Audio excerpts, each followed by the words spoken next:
Welcome back students. इस video में हम लोग क्लास 9 का lesson 9 the North Ship by Philip Larkin को लाइन बाय लाइन डिस्कस करेंगे और हम लोग उसका मीनिंग समझेंगे। क्लास 9 के पिछले वीडियो में हम लोगों ने lesson 8 his first flight by Liam O'Flaherty का फुल एक्सरसाइज सॉल्व किया था। अगर आप लोगों ने पिछला वीडियो नहीं देखा है तो मैंने पिछले वीडियो का लिंक ऊपर राइट साइड में दिए गए आई बटन पे दे दिया है। आप लोग आई बटन पे क्लिक करके पिछला वीडियो देख सकते हैं। हमेशा की तरह पोएम को अच्छे से समझने के लिए आप लोग सबसे पहले वीडियो को पॉज करके इस पोएम के कुछ इंपॉर्टेंट वर्ड मीनिंग्स नोट कर लीजिए। उसके बाद हम लोग पोएम को डिस्कस करना शुरू करेंगे।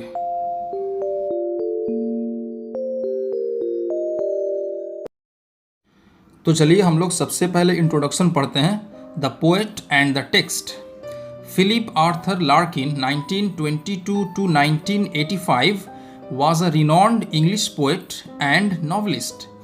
फिलिप आर्थर लार्किन, जिनका जन्म 1922 में और जिनकी मौत 1985 में हुई, वो एक मशहूर अंग्रेजी के कवि और एक उपन्यास निगार थे। वो एक मशहूर अंग्रेजी के शायर और एक नॉवेल निगार थे।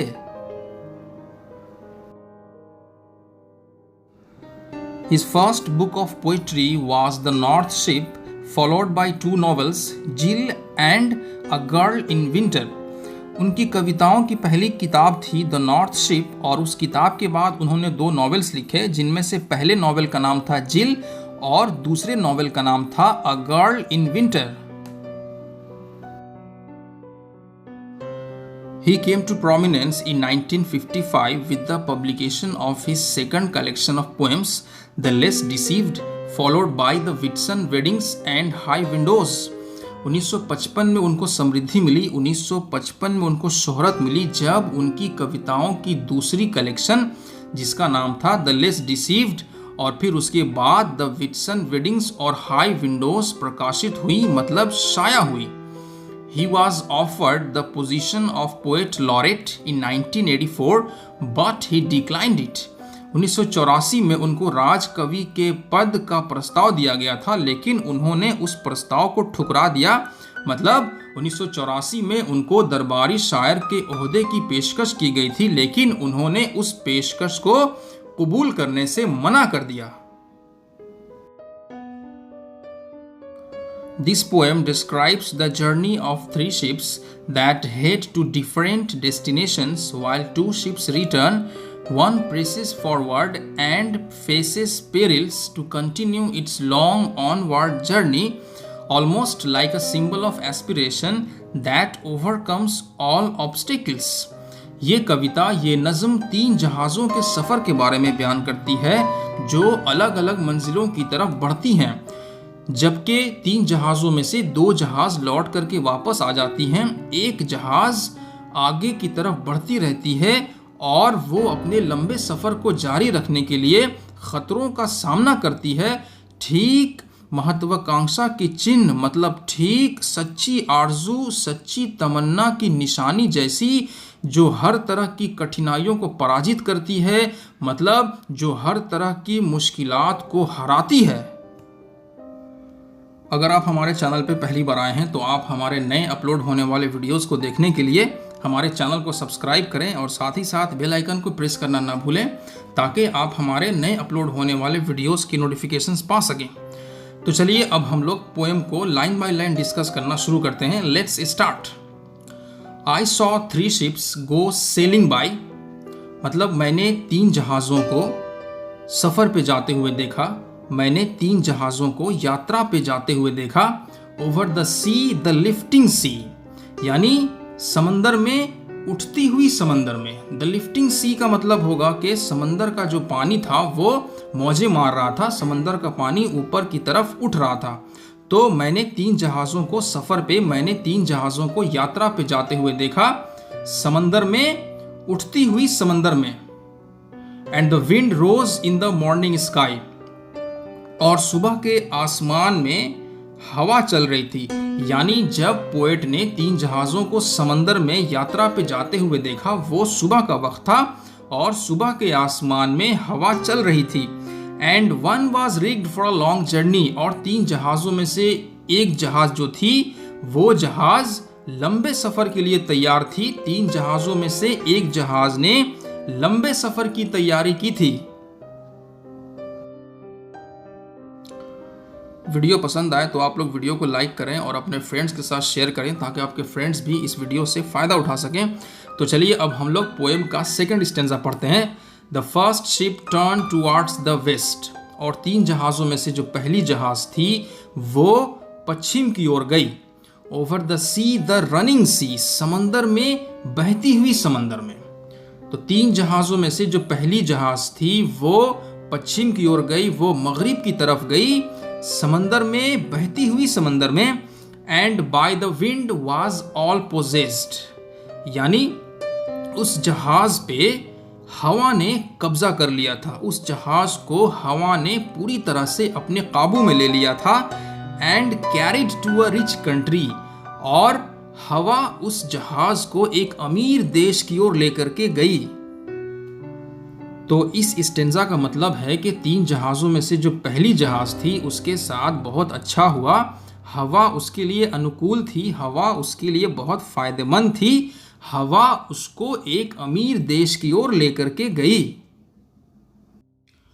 Okay, let's read the third stanza of the poem. The second turn towards the east. और 3 जहाज़ों में से जो दूसरी जहाज़ थी वो जहाज़ पूरब की ओर गई, वो जहाज़ मशरिक की तरफ गई। ओवर द सी द क्वेकिंग सी, मतलब समंदर में, हिलती हुई समंदर में। तो जो दूसरी जहाज थी वो कहाँ गई? दूसरी जहाज पूरब की तरफ गई, दूसरी जहाज समंदर में मशरिक की तरफ गई, हिलती हुई समंदर में। And the wind hunted it like a beast, और हवा ने एक जानवर की तरह उसका शिकार किया। हवा ने उस जहाज का एक जानवर की तरह पीछा किया। टू एंकर इन कैप्टिविटी, और हवा ने उस जहाज को कैद में लेकर के एक जगह लंगर डालने पर मजबूर कर दिया। मतलब हवा ने दूसरी जहाज को कैद में लेकर के बीच में ही रुकने पर, बीच में ही ठहरने के लिए मजबूर कर दिया। यानी दूसरी जहाज के साथ अच्छा नहीं हुआ। दूसरी जहाज के लिए हवा अनुकूल नहीं थी, जिसकी वजह से वो जहाज अपनी यात्रा पूरी नहीं कर पाई और उस जहाज को बीच में ही लंगर डालना पड़ा, बीच में ही रुकना पड़ा। तो चलिए अब हम लोग पोएम का 4th स्टेंजा पढ़ते हैं। The third ship drove toward the north. और जो तीसरी जहाज थी वो किस तरफ गई? तीसरी जहाज उत्तर की ओर गई, तीसरी जहाज शुमाल की तरफ गई। Over the sea the darkening sea, समंदर में, काले समंदर में। मतलब तीसरी जहाज जिस तरफ गई उस तरफ का समंदर डार्क था, काला था। इसका यह भी मतलब होगा कि तीसरी जहाज जिस तरफ गई उस तरफ समंदर का वातावरण, उस तरफ समंदर का माहौल गमगीन था। But no breath of wind came forth, लेकिन उस तरफ हवा का कोई झोंका नहीं आया। हम लोगों ने पढ़ा कि पहली जहाज वेस्ट की तरफ गई, उस तरफ हवा बहुत अनुकूल थी, यानी उस तरफ की जो हवा थी वो जहाज के लिए बहुत फायदेमंद थी। और हम लोगों ने पढ़ा कि दूसरी जहाज ईस्ट की तरफ गई, उस तरफ की जो हवा थी वो प्रतिकूल थी, मतलब उस तरफ की जो हवा थी वो जहाज के लिए फायदेमंद नहीं थी। लेकिन तीसरी जहाज नॉर्थ की तरफ गई और इस तरफ हवा का कोई झोंका ही नहीं आया। एंड द डेक्स शोन फ्रस्टिली, और तीसरी जहाज जिस तरफ गई उस तरफ ठंड थी, जिसकी वजह से जहाज का जो फ्लोर था, मतलब जहाज का जो फर्श था, वो बर्फ से चमक रहा था। तो चलिए अब हम लोग पोएम का 5th स्टेंजा पढ़ते हैं। The northern sky rose high and black. उत्तरी आसमान, शुमाली आसमान ऊंचा था और काला था। Over the proud unfruitful sea, घमंडी, मगरूर और गैर फायदेमंद समंदर के ऊपर। मतलब घमंडी, मगरूर और गैर फायदेमंद समंदर के ऊपर का जो उत्तरी आसमान था, जो शुमाली आसमान था, वो ऊंचा था और काला था। उत्तरी आसमान काला क्यों था? क्योंकि उत्तरी आसमान में बादल छाए हुए थे, जिसकी वजह से आसमान काला हो गया था। East and west the ships came back. पूरब और पश्चिम यानी मशरिक और मगरिब की तरफ जो जहाज़ें गई थी वो जहाज़ें लौट करके वापस आ गईं।